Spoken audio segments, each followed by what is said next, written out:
I was saying, despite the fact that there's two laptops here, this is not a technologically sophisticated presentation necessarily. I just have some notes on that. Thanks to everyone for making it out.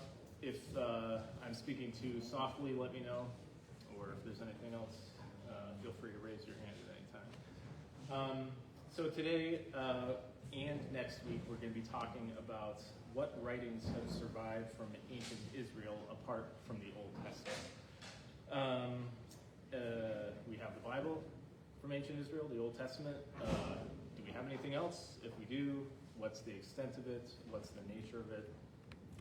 Does it shed any light on the scriptures? So yeah, that's our topic. And I'll tell you a little bit in a minute about what we'll cover today and then what we'll cover next week. So the little blurb I put in the bulletin, it's repeated here, is that this is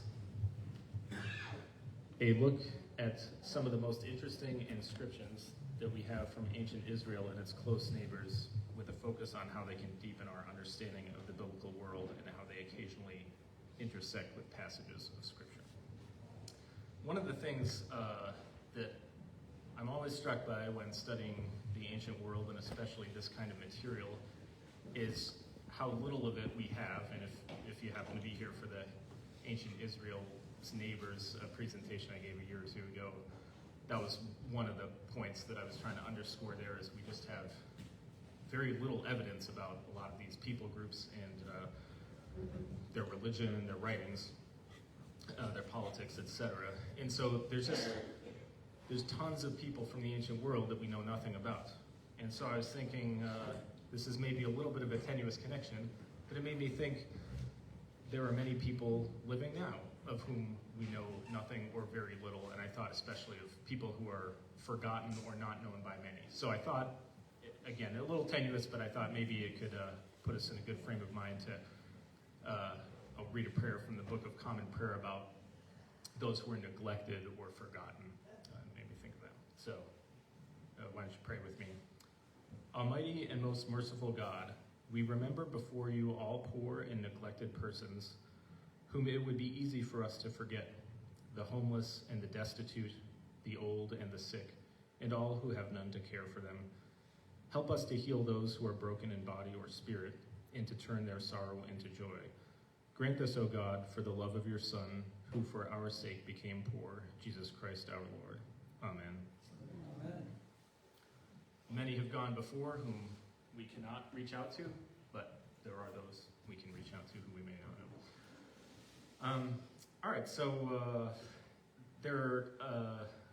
one thing requires a little bit of qualification in the title here, and this gets to what I'm going to talk about this week and next week. So when I say ancient Israel, I mean basically ancient Israel and the immediate vicinity. So I'm going to be talking a little bit more about a little bit more than just Israel. So today I'm going to focus on what writings have survived in Hebrew, which is to say the language that most of the Old Testament is written in, from the period during which the Old Testament was written. And then next week I'll move on to what writings have survived from the immediate vicinity of where the ancient Israelites lived, but that are in other languages or written by other people groups.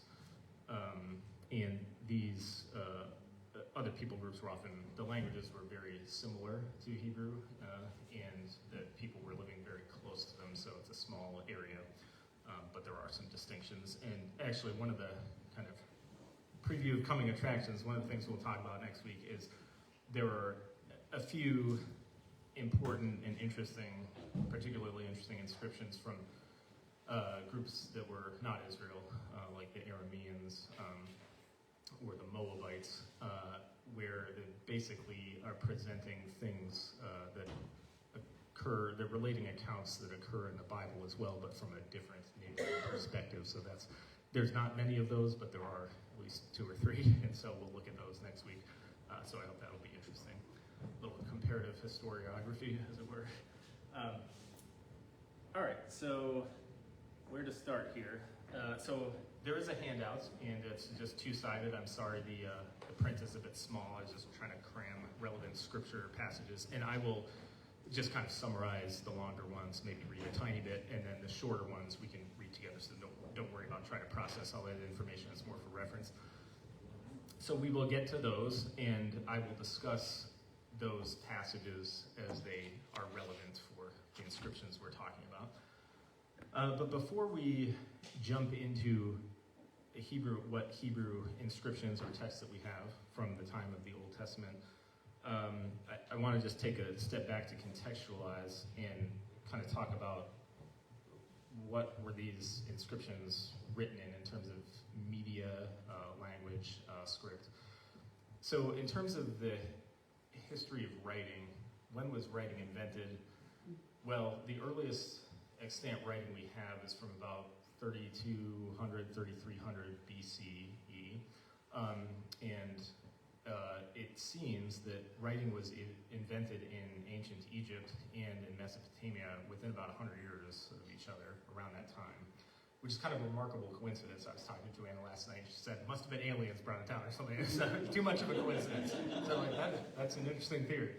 The writing was invented in one of those places, either Egypt or Mesopotamia, and the idea was brought to the other place, and then the writing was executed in a very different manner, different script and everything. But Egyptian hieroglyphs, basically, that's some of the earliest writing. And then Mesopotamia, like basically Iraq now, Iraq. So like Babylonian, Assyrian, those languages.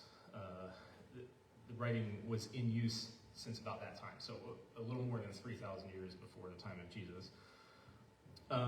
And so for the whole period, except for the beginning of Genesis, where you have pre-flood and Adam and Eve and all that, for almost all the period of during which the Old Testament that it's narrating, writing existed, but alphabetic writing, which is what was used to write Hebrew and the nearby languages, the earliest evidence we have for that was at earliest about 2000 BC. So over 1,000 years after writing is first attested in the ancient world. So why am I telling you all this? It's basically just to say, as we look at the evidence that we have, the earliest Hebrew inscriptions we have are not from 2000 BC, because we don't have any Hebrew writing from that early, or any alphabetic writing, or any writing from Israel's immediate neighbors in their languages. But we do have writing in Akkadian, which is, say, Babylonian and Assyrian, in Hittite, which is, an Indo-European language from Turkey, and in Egyptian from long before the period we're looking at. All right, so what does early alphabetic mean? This is a little bit for fun, but also, as I said, to contextualize. So it's new evidence comes out periodically that challenges scholars' views of when the alphabet basically was invented. So there's if I said the alphabet was invented around 2000, BC, 5 years from now, 10 years from now, we might have a different opinion on it. So of course, when you say something was invented at a certain time, it just means that's the earliest evidence we have. Had it been invented before, maybe. It's just most of the evidence, as we'll see today, was lost because the media were perishable.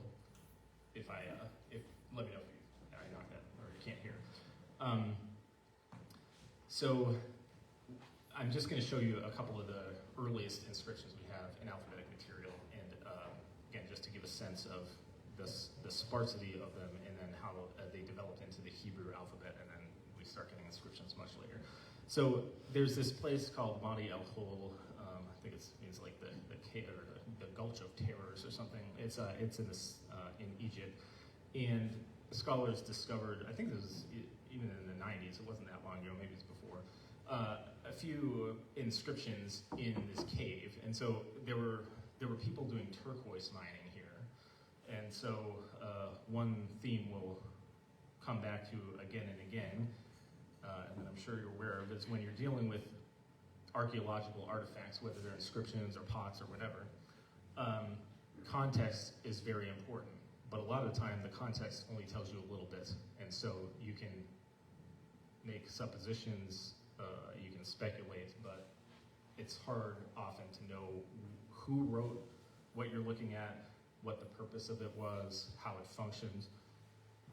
So anyway, there's a few of these inscriptions. So if I know it's a little hard to see, but these are the earliest letters that show that we have attested that show an affinity to later alphabets, including our own, actually. So the alphabet was invented by Semitic speakers, as far as we can tell. We don't know exactly what language they were speaking. Was it Hebrew? Was it Aramaic? Was it something else? We don't really know. But it was presumably some Semitic language. Eventually, that alphabet was borrowed into by the Greeks, and we'll look at a few examples of that, maybe around 800 or maybe 1100, 1800 BC. And then it also was in use by Hebrew speakers. It was borrowed by Arabic speakers, and so many of the world's alphabets today derive from this initial alphabet. So if you look at the picture up there, the first letter is an M, because in Semitic, M is the first letter of the word for water, mine in Hebrew. And so in M, it's the acrophonic principle whereby you draw a picture of something, and then like those kind of kid exercises, if you want to write the letter B and you draw a picture of a bee buzzing around, it's B is the first letter. It also sounds like the animal, but it's the first letter of that word, and so you can use that picture to write the letter B.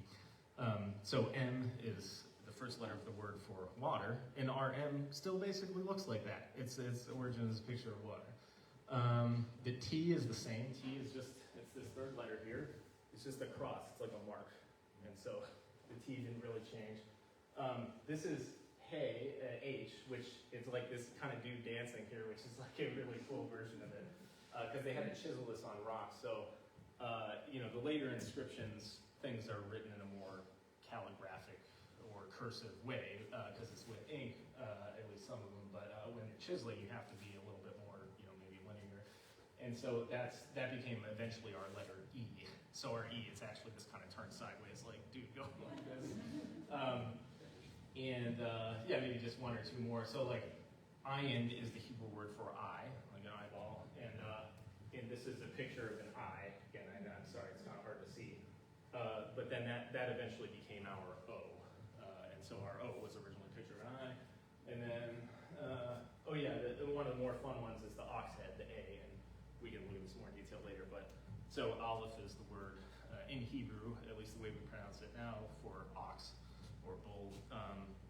So originally, in kind of earlier Semitic, was like alpu. Anyway, that's the picture. So they wrote a picture of that for kind of the equivalent of A, and then the Greeks borrowed it, and then it got turned upside down. So a capital A is like an ox head, where you have the horns and like the little triangular face. So anyway, this is a little bit, like, is this a Sunday school class or what is this? But I know it's not too theological, but I hope it's fun and interesting, and it's the main purpose is to contextualize what we see later. Here's just another example from Wadi al-Hol, one of these early ones. So you can see the dating, as far as scholars are aware, these inscriptions date to the early first half of the second millennium BC, which basically what that could mean is like 2000 to 1500 BCE. I mean, that's a humongous time period. Where did they date from 1950, 1700? We don't really know. I mean, you can't, there's no indication. It's not like in the year of King so-and-so, this inscription was written or anything like that. But here you can see N is the word, or the letter for the first letter in the word snake in Semitic Nachash, and so the N is like basically a snake. And it got changed a little bit, but that's our N.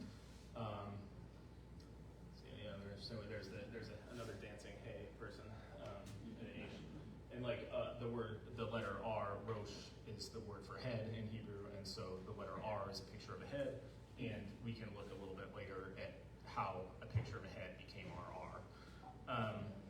All right, there's a proposed translation here. So one reputable scholar has, when you're looking at early inscriptions like this, you see a number of letters, you're like, can we make sense of this in any language that we know of that seems plausible, like a Northwest Semitic language?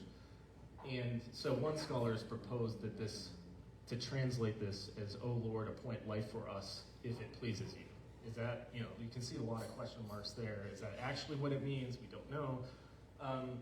And again, the context is just, this is like cave graffiti written by presumably turquoise miners. So were they educated, were they not? It's kind of a truism that sometimes, or maybe it's just a caricature, but sometimes scholars will, find a pot or a figurine and say, oh, this is some religious artifact, or it's like a birth deity or something. It's like, is it? I don't know, maybe it's a doll. I mean, you just, often, I'm being a little dismissive, but you just often don't have enough context. Yes, Penny?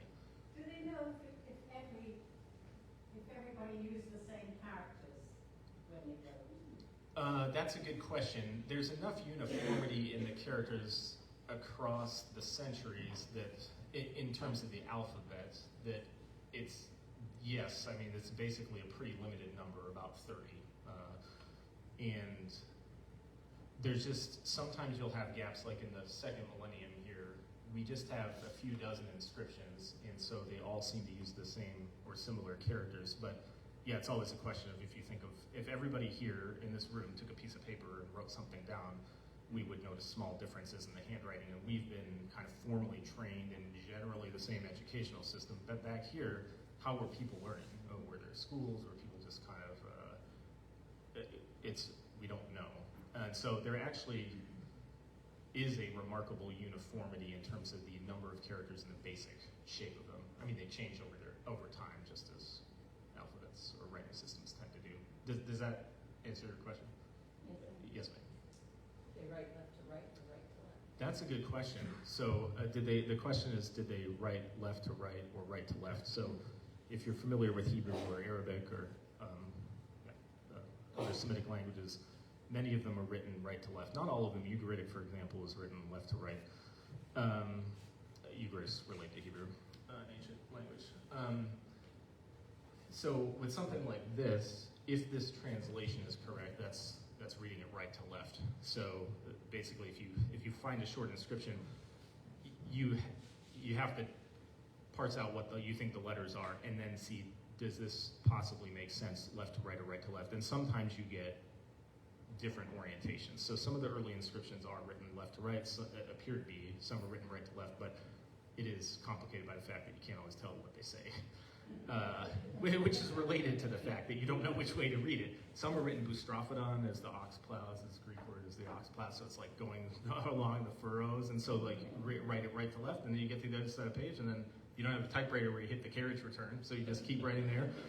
And Egyptian hieroglyphs are like that too, but kind of like on steroids, because they're like in more than one axis, because they wrote things left to right, right to left. They also wrote up and down, which is cool. Like if you look at a tomb, there's all this stuff going on, but it can make it really hard.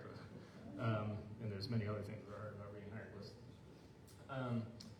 Let's see, so this is just one last one, and then we'll move on to Hebrew inscriptions. So, like I said, there's several dozen of these really short inscriptions attested from the second millennium, and you can see that the proposed or conjectured date on this one is, which was found in Israel, so, the earlier ones were found in Egypt, and it's found in Israel, so things are found in different spots.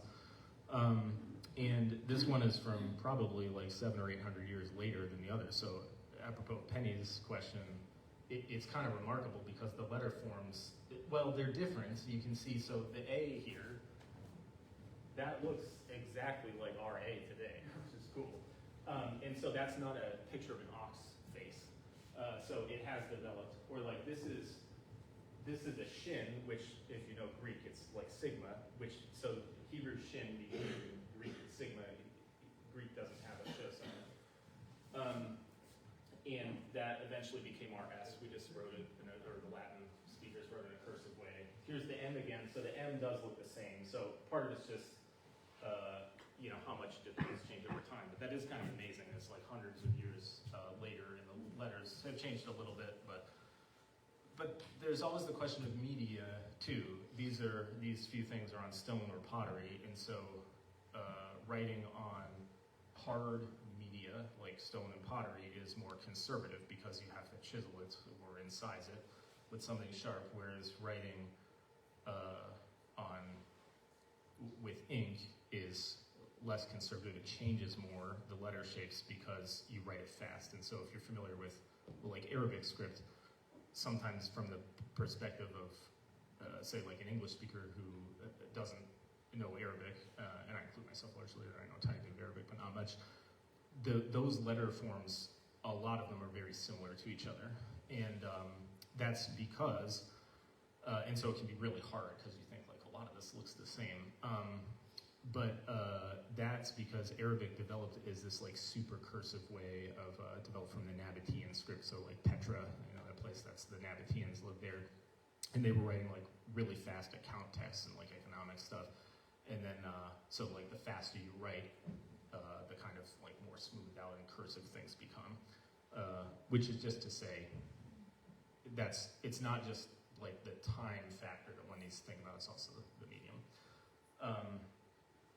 So yeah, are these personal names? Is it something else? Hard to know. But there's so little evidence. I'm about to move on to the Hebrew portion. I mean, there's so little evidence that whenever something like this is discovered, people in this extremely tiny subfield kind of go crazy. It's like, whoa, a new inscription! This is so great. You write these like 30-page articles about like, does this 2 or 3 letters possibly mean this? And you bring out all the vocabulary that could possibly relate to it. And then at the end, you're like, well, we don't know. But it's,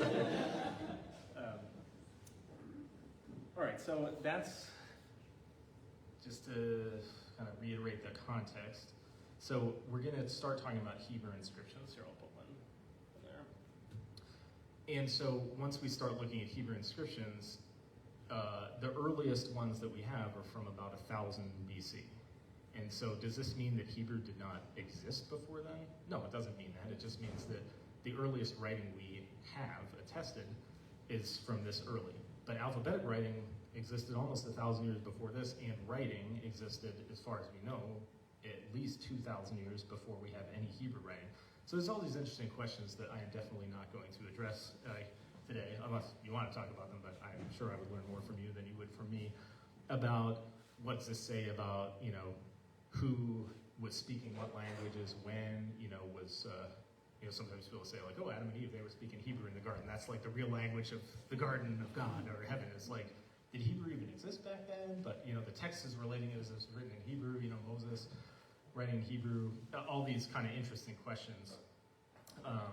And moreover, there's a lot of, bilingualism and multilingualism in the ancient world. I mean, Joseph, when he's in Egypt, he's speaking Egyptian and he has an interpreter to mask who he is. I mean, he understands the Hebrew, so, it's, in America, we sometimes will think like, oh, we speak English and that's kind of the language. They were speaking Hebrew, but it's like this tiny language in a tiny area. There are a lot of other languages going on, and people who are bilingual, and a lot of the dialects and languages were very similar to each other. If you could speak Hebrew, you could basically understand, Aramaic, Phoenician, maybe more or less, just like now, if you speak Italian, you can go over to France and like master the language pretty quickly, or Spain. Okay, so with that background of kind of the invention of alphabetic writing, we can move on to Hebrew. So, let's see. Yeah, so this text here, this is known as the Gezer calendar. It's found in a place called Gezer in Israel, and it's not totally clear whether this is written in Hebrew or a different language. Like maybe it's Phoenician. And it's similar to, there's more information here, more text than the earlier ones we looked at. The earlier ones, I think like we don't know what language they're written in. It seems to be Semitic, but not totally clear. This one seems to be Hebrew, but it's too short to know whether it's that or something else. But if it is in Hebrew, this is probably the earliest inscription that we have that's written in Hebrew. Again, does that mean that Hebrew did not exist before 1000 BC? No, it doesn't mean that. It just means that we don't have any written evidence of it. So if you think about the Bible, kind of traditional dating for King David is around this time. In the Exodus, scholars debate when the Exodus occurred, but was it in the mid-1400s BC? Was it in the 1200s? Either way, that's at least a couple hundred, if not a few hundred years before the earliest Hebrew inscriptional evidence we have. Again, it's the evidence of absences, or absence of evidence is not the evidence of absence, if I'm saying that right. So one needs to be careful about extrapolating things. I don't mean to imply that nobody was speaking Hebrew before this, or that Hebrew writing did not exist It's just this is the evidence we have.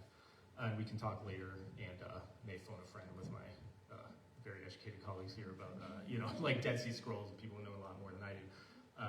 But just, one thing to keep in mind is, when do the earliest biblical texts we have date to? That's something we can talk about a little bit later. Hint, it's later than this. So this is an interesting thing too, this Gezer calendar. Is it a calendar? It's some kind of, it's typically translated in this way, that's basically recounting these like either months and what agricultural activities are done during those months, or these pairs of months, double months, harvesting, early sowing, late sowing. That obviously that March, April stuff is not, the translation of the original inscription. They were not counting months as September and October. A month of it harvesting barley, harvesting and finishing it, vine pruning, summer fruit, and then apparently this person's name is written down on the edge, Aviyahu. So actually there's our Aleph again, the ox. So you can kind of see it's like a stylized ox head. I know it's a little hard to see, but if you can see that. So basically that's the person's name, or the beginning of the person's name, presumably who wrote it.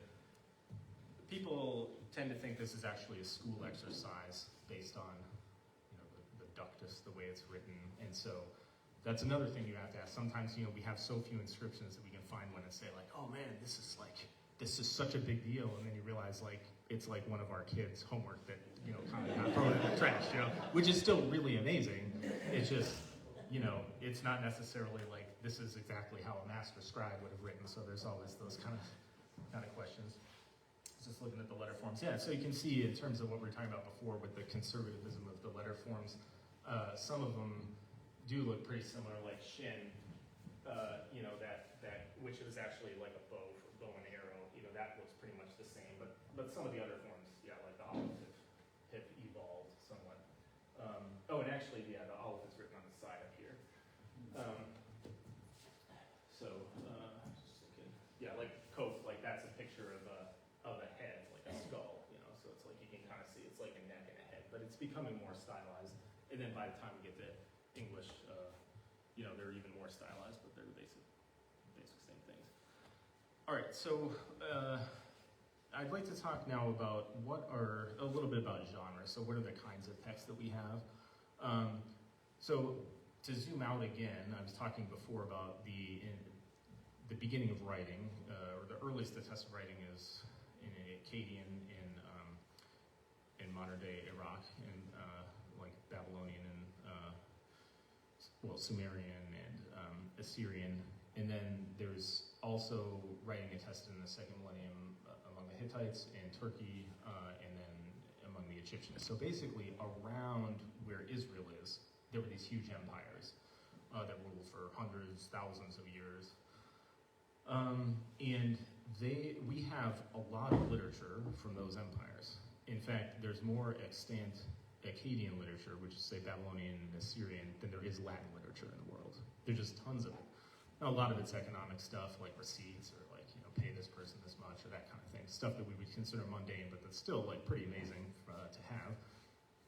And, but some of it's literary texts, like the Gilgamesh epic, or Enuma Elish about the god Marduk, or other deities, and or the poem of the righteous sufferer, modern title, but it's basically the Babylonian Job or the Babylonian Theodicy. We have these texts in these languages that are actually similar, and I mean they're rather different in many ways, but they're similar in genre at least, or the questions they're asking to questions that come up in the Bible about like why do righteous people suffer, for example. And so, again, I want to emphasize that larger context that we have all sorts of genres from these empires, and one of the main reasons we have them comes back to the media on which they were written. So in Mesopotamia, I'm kind of like, what name do I use, the modern or the ancient? So in Mesopotamia, things were typically written on clay. They were in size, so cuneiform. And then the clay was baked. In fact, there was a curator of a collection in Philadelphia many years ago who the university, I think, said, should we take out a fire insurance policy on this collection? And he said, no, if it burns down, they'll just get harder baked, they'll be preserved for even longer. And so that's kind of the advantage of those kind of media, is people would come in and like, burn down the city, and it would just like extra bake the clay.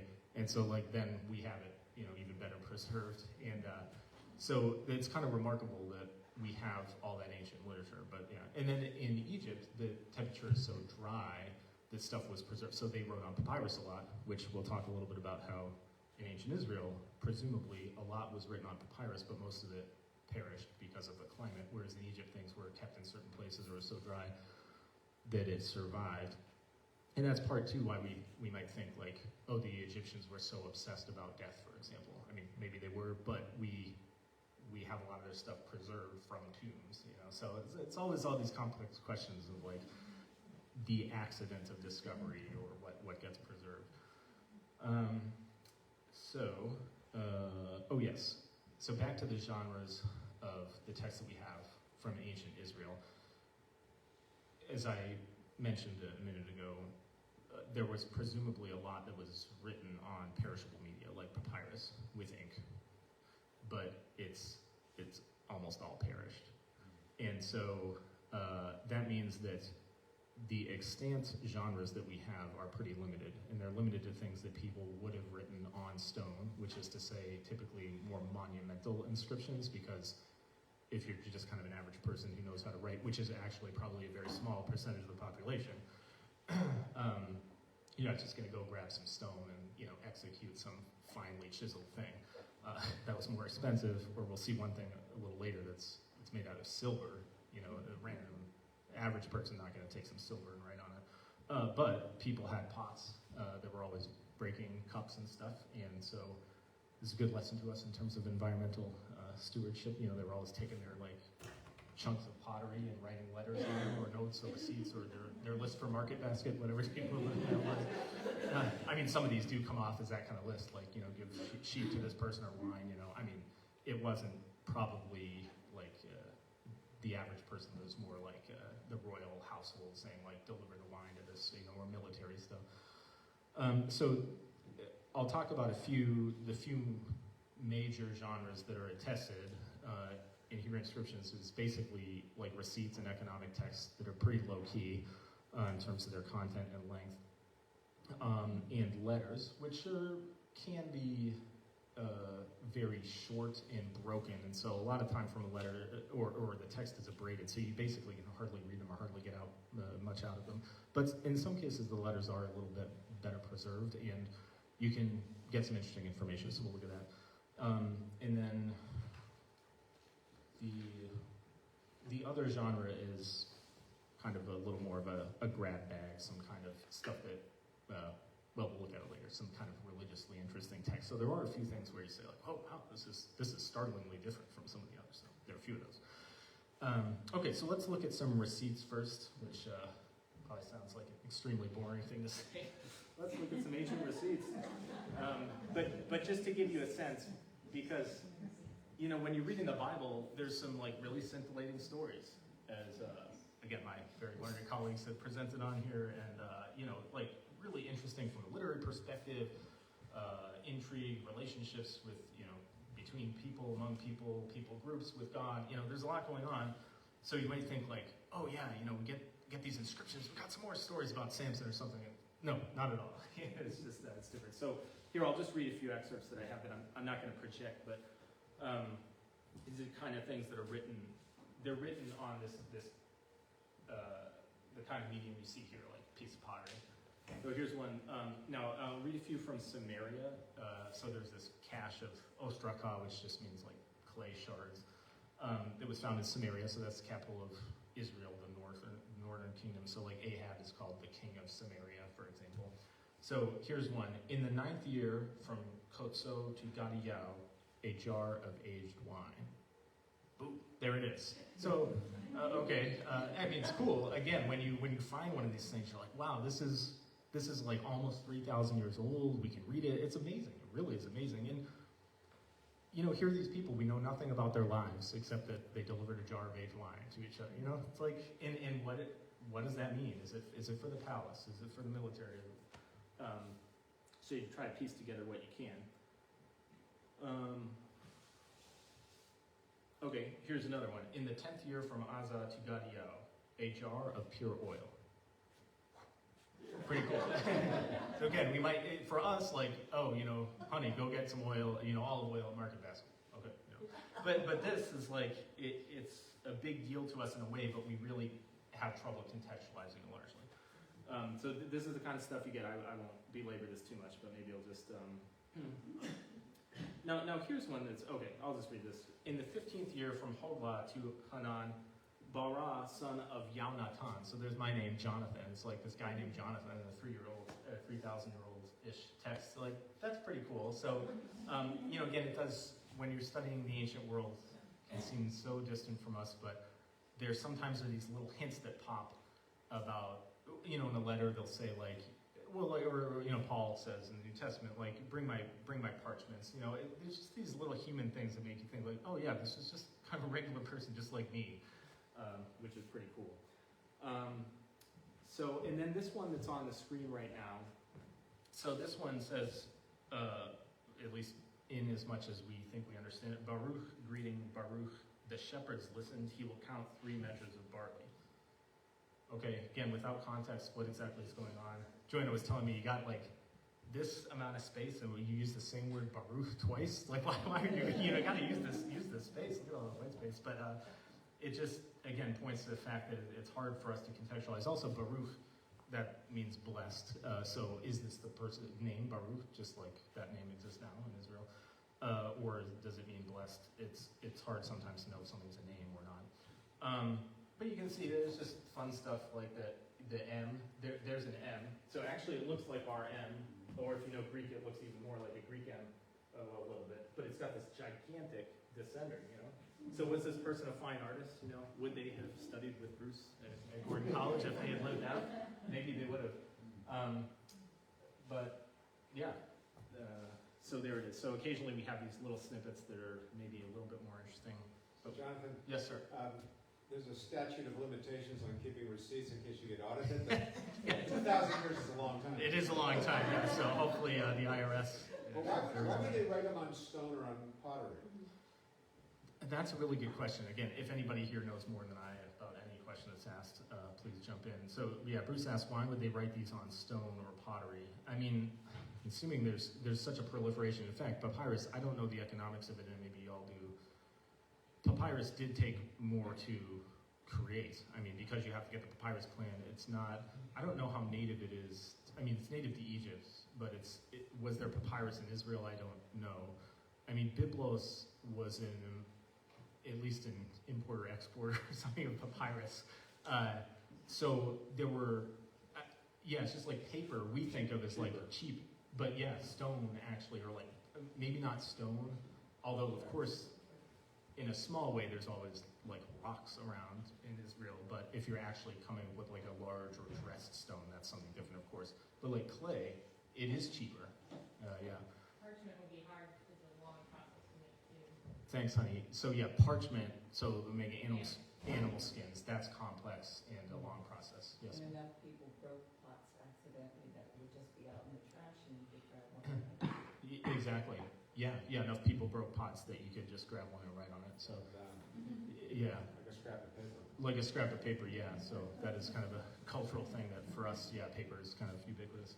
Interesting thing about Byblos, so they were either an importer, exporter of papyrus, but they were known for their papyrus, and so that's why the Greek word for book, papyrus, is biblion. It's named after Byblos, which is a place like north of Israel, and that's why the Bible is called the Bible. It's named after the city Byblos, which originally was Gubal, but through a sound change in Greek, it became Byblos, and so we would be reading the Bible if that sound change had not occurred, but we read the Bible instead. So, anyway, fun fact. Okay, so there's one letter.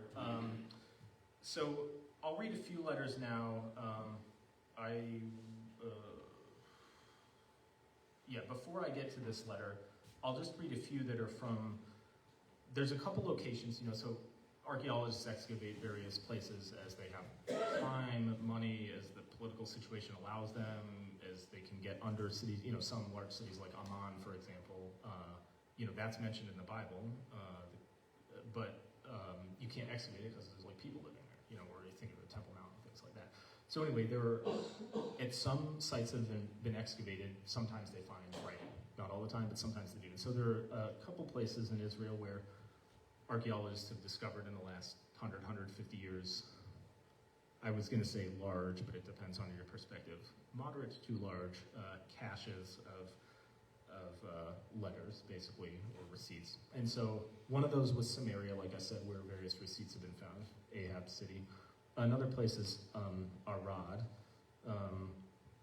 which is kind of in the south. It's like 30-minute drive east of Beersheba. So if you're familiar with like Beersheba from Dan in the top to Beersheba, it's this a little bit east of that.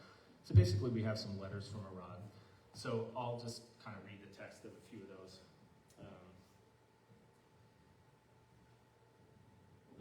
Okay, so here's one that's interesting. I reign in all, so I rule in all, break, muster strength and break, the king of Egypt to break. So classic, where you're just like, oh, this is tantalizing. Somebody's talking about being a king of Egypt, mustering people, but then like you don't know who they are or their context. So you have like little pieces of letters. But these have a military context, so we're kind of reading the military mail, so we'd probably get court-martialed for that today, but like I said, statute of limitations on reading other people's mail. Now, here's another one that's typical of these, like, to Eliashib, and now give to the Kittim a bath, which is a measurement, and so it's broken, but there are a number of these that mention the Kittim, who appear to be mercenaries, maybe Greek mercenaries. They're also mentioned in the Dead Sea Scrolls, but probably not the same people as far as I remember. Correct me if I'm wrong. So sometimes you get these mentions of people groups and like get a little bit of a sense on like how they were functioning. And so let's say you're writing a history of ancient Israel. The very limited information we have of this nature can be helpful in trying to put pieces together. Like, okay, it seems like you had these mercenaries who were helping fight against this king or something. Maybe I'll look at one or two more of these, and yeah, some of them are about wine deliveries. Yeah, so here's another one, and I'll move on. To Eliashib, give to the Kittim 1 jar of oil, seal it, and send it in 2 bats of wine, give to them. So it's basically people supplying provisions to these military individuals. So just to zoom out for a second, much of the takeaway I'm trying to give you today is this is the kind of evidence we have. So it's not like we have the Bible, if you think about English literature today, you'd say like, okay, let's say our Bible happened to be Shakespeare's, first folio or something. Let's just say it's blasphemous, but let's say that was our religious artifact. Then we'd say like, well, what can we learn from other extant literature from the time of Shakespeare's first folio, give or take 500 years? Well, there's a lot we could learn. We have a lot of literature. We have a lot of written documents that are not literature. We have so much that you could spend many lifetimes studying all that, and there'd still be the question of how much better could you exegete Shakespeare's plays based on reading, War and Peace, or reading my Market Basket grocery list from last week. But you would have a much deeper, broader picture of the context. By contrast, we have the Bible, and then a few little scattered things from around it. And so it's really hard, excuse me, to and not to just speculate when we're writing things like a history, or let's say we're saying like Israelite religion, what did that actually look like on the ground? Well, you have some indication in the Bible, and we'll look at a few texts later today.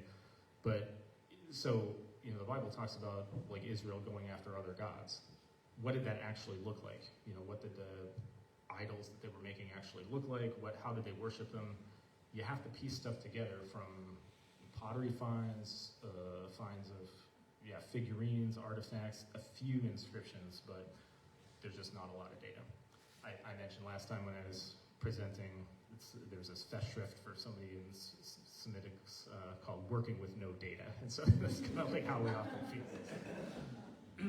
Okay, so the last genre I want to talk about before we move on to some like the kind of slightly more interesting kind of non-epistolary text is, well, this isn't a different genre, sorry, it's just a different fine spot. So Lachish is this site that's about an hour drive southwest of Jerusalem. So it's in central Israel. So we've looked at stuff from Samaria, which is northern Israel. We've looked at stuff from Lachish, these letters, which are southern Israel. Sorry, not Lachish, Arad. Arad is in the south. So Samaria in the north, Arad in the south, and now we're moving to central Israel to Lachish. In these letters, there's some letters that have been found there. They're particularly interesting. And I'll read a few, and then we'll get to the one that's actually on the screen. Excuse me.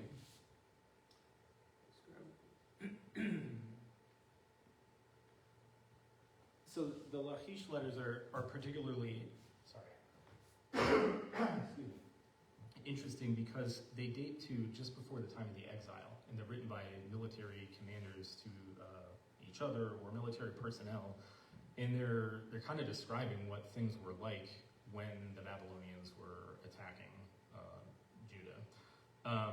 So sometimes you do get texts where you're like, wow, this kind of more or less directly intersects with the Bible.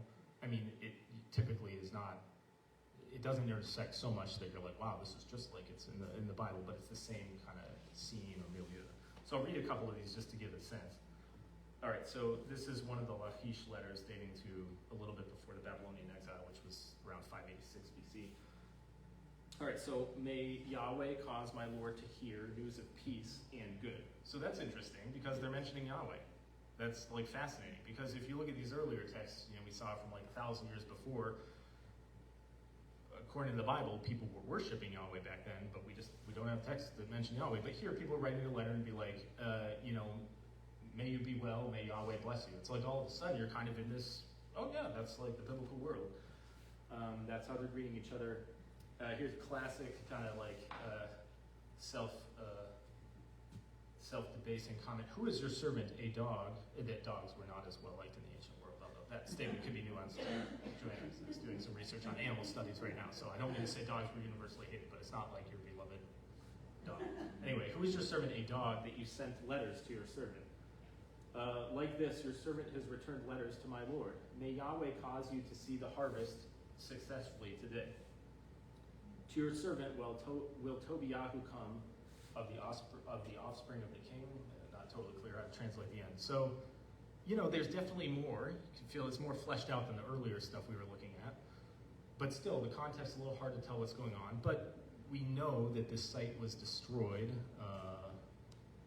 Well, actually, maybe I'm speaking too much. Archaeologists have very fine-tuned methods of dating pottery that they find in inscriptions based on the destruction layers and other kind of layers. And so sometimes the dating can be challenging, but we have a pretty good idea of when these date from. We know it was a military outpost in Judah, and they have this kind of vibe from the biblical world. Jason, were you raising or just? I didn't have a question in my head. Please. So I was thinking, as we zoom out a little bit, we have a non-literate audience. What ways, I'm thinking like the Assyrian reliefs. So if we zoom out to communication rather than writing, does our world get a little bit bigger? Because like the Assyrian reliefs depicting a war scene. It might not be a written text, like we went to this place and conquered it, but someone walking by would read it or interpret it. So how does art and those things help our world or enlarge it? Yeah, that's a really good question. So just to repeat what Jason was saying, how do we, as we move out from writing, how does art, for example, scenes of battles that might be set up in a monumental context, how does that influence how we think about communication? And that's a really good point, and actually a good segue. I could read more of these letters, and let's see, maybe we'll see. But it's a good segue into actually some of the monumental stuff we have. And so, let's see. Okay, this one, for one thing, I've been talking about paucity of evidence. We don't have a lot of inscriptions that were monumental. So if you've been to the British Museum, for example, in England,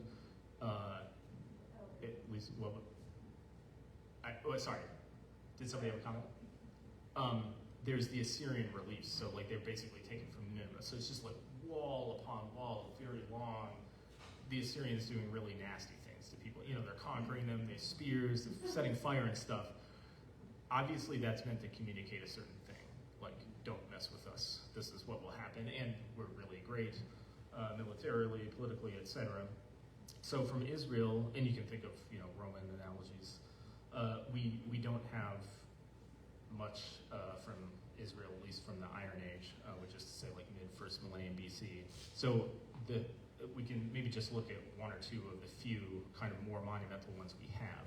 And so this next one is probably a good example of this, but it's much more low-key than it's some huge military relief. So this was found basically right outside of Jerusalem. It's called the Silwan Royal Steward inscription, and the letters have been kind of inked or chalked to make them look clear. They weren't actually that stunningly clear when it was found. But this inscription was found on the tomb of somebody who may actually be mentioned in the Bible. We can get to that in a second. And it says, this is the tomb of, in fact, the name is broken. So it says, this is the tomb of Yahoo. So you know somebody whose last name ends with this Yahwistic, like a Yahweh worshiper, but you don't actually know, who was over the house. So presumably that's a phrase that seems to mean like palace steward. There's no silver or gold here, only his bones and the bones of his maidservant with him. Cursed be the person who would open this. It's basically like, don't come in this tomb, there's nothing to steal, nothing to see here. Which probably means there is stuff to see there. But interestingly, the word cursed is gigantic, well, not gigantic, but we saw some stuff earlier with like long descenders, but like this is the letter R. It kind of looks like a backwards P, but it's the letter R, Resh. And this is the word Arur, which actually is what God says to the serpent in Genesis 3. Cursed are you, Arur ata. So it's like, cursed is anybody who opens this. And I've wondered, this is real speculation, but I've wondered if you compare it to the other letters, okay, there's actually some pretty long descenders, but this one is the person saying like, you may not be literate, but you can see from this word that don't come in here and steal my gold that's like probably in here, even though I said it's not. Or don't steal my bones, or whatever it may be. So the extremely low key compared to say the Assyrian reliefs or like Roman kind of propagandistic, stuff. But is there, right, there's these questions of what were the rates of literacy in ancient Israel? And many people say the rates of literacy were extremely low, which kind of stands to reason if most people were subsistence farmers and we don't have much written evidence. Other people say literacy was actually higher than one might think because most things that were written perished because of the material they were written on. And so in this case, it is an argument from silence, but there's a plausibility to it. But one other inscription we can look at now that's a little monumental that gets at this question from a really interesting way is the Siloam Tunnel inscription, with which you may be familiar. And this is basically also called like Hezekiah's Tunnel inscription. So Hezekiah, and I guess maybe next week we'll get to some of the scripture here from the handout, but a couple of the Bible passages on the handout talk about how Hezekiah, who was king of Judah during Isaiah's time, he oversaw the construction of like waterworks, basically to bring water from the Gihon spring into Jerusalem so that they would have a water supply while they were being besieged by the Assyrians. And so this inscription was actually found inside this tunnel, which is remarkable because you think, who's going to see this? It's inside the tunnel. What's also amazing is it's unique among ancient Near Eastern monumental inscriptions in that it's written about or from the perspective even of the workmen, the work people, rather than the king. It's a monumental inscription that's kind of about the real people, not the royalty. And so that really kind of is an interesting thing to look at in terms of Jason's question, like what was the communicative purpose of this? Sometimes in the ancient Near East, like in Mesopotamia, they would have an inscription and put it under a temple. So they'd say like, this temple is dedicated to like such and such God, I worship such and such God, like I'm pious, etc. And they'd like bury it under the temple so that God would see it, but no person's gonna see it. And so is it possible that there was something here going on? I mean, this is very different, but So I'll just read this. The matter of the breach. This was the matter of the breach. While the stonemasons were each still swinging their picks toward their counterparts, and while there were still 3 cubits to be tunneled, the voice of a certain man was heard calling to his counterpart, because there was a narrow fissure in the rock extending from south to north. On the day of the breach, the stonemasons each struck opposite their counterpart, axe against axe. Then the water flowed from the spring to the pool along a path of 1,200 cubits. 100 cubits was the height of the rock above the heads of the stonemasons. Pretty amazing. I mean, you think, compared to this other stuff where it's like, give a jar of oil to this person, break. This is actually talking about this engineering project. And it's talking about it from the perspective of the people who were doing it. Not like, oh, Hezekiah, the great king, commissioned this project, and I'm so awesome. It's not like that at all. So, yeah, I guess just to get back to that question is, because there were a lot of unknowns, because it would be one thing if we had a ton of monumental inscriptions, and this was just one, and we could say like, oh, here's an interesting example where it's written from a different perspective, but most monumental inscriptions from ancient Israel were written to glorify the king. Unfortunately, we just don't have that evidence, so it's like, the very few that we have, you can't extrapolate and say like, every monumental inscription was about an engineering project. Obviously, that would be laughable if we said that. So we have the limited evidence we have, and we make what conclusions we can based on it. Wow. All right. This is so fun. Just talking so long. We're basically out of time. I guess I'll end just by saying that we didn't really get to the kind of intersections with Scripture really explicitly. So maybe what I'll do next week, as I mentioned, next week my plan has been to talk about inscriptions that were written in languages that were spoken by Israel's close neighbors like Moabite, Phoenician, and stuff in Aramaic. A few of those texts really do intersect in interesting ways with the Bible, and maybe we could talk a little bit more about a couple of these and how they do, or we could just kind of leave these aside and focus on that. Yes, Penny? I want to know what you've given this kid. Oh, the handout for today. Yeah, so the handout for today has some scripture passages that most of them actually relate either to this Siloam Tunnel inscription, in that they talk about Hezekiah overseeing that waterworks project. There's one that, for time's sake, we should look at next week.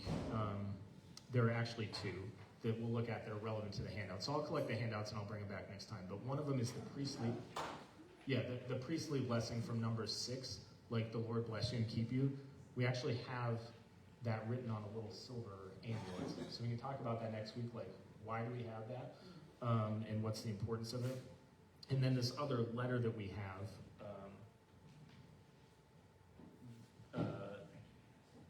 this letter seems to intersect in some way with basically the law against not keeping, if you take somebody's garment and pledge, you don't keep it overnight because it's basically the clothes off their back, you give it back to them. This letter seems to have that as the background, but not exactly. So anyway, there's a couple points of contact with Scripture we'll talk about for these that we looked at today, and then we'll look at the other ones. Thanks a lot. Appreciate it.